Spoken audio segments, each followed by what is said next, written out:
Sonia Rollet et RFI, qui, on le sait, sont utilisés dans le stratagème international de la subjugation intellectuelle et idéologique des Africains et particulièrement des Congolais, nous sortent une affaire assez abracadabantesque avec des extrapolations, des déductions sans une démonstration tout à fait cartésienne sur un supposé hold-up financier qui aurait eu lieu en RDC en 2018.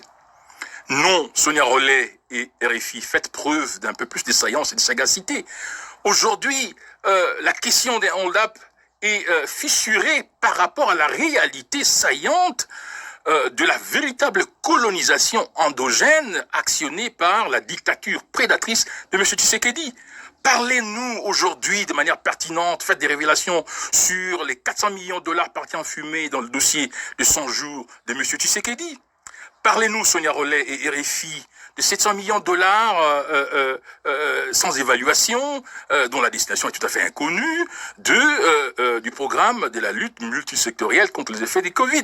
Parlez-nous de 255 millions de dollars relatifs à cette affaire brumeuse de la taxe illégale RAM. ODEP parle de 155 millions de dollars. Et on sait que au cœur de cette affaire, il y a M. Tshilombo et la présidence de la République qui est devenue un véritable foyer des conceptions, des schémas de prédation de la République. La présidence de la République, Sonia Rollet, est dans la captation du trésor public.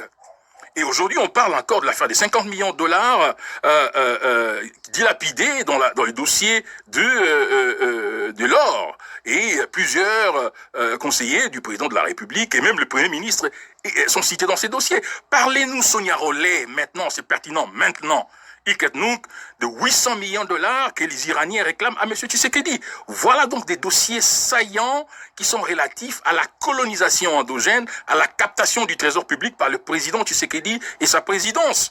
Et nous voulons demander au bloc des patriotes et aux républicains congolais, aux nationalistes congolais, de ne pas se laisser distraire. D'ailleurs, la marche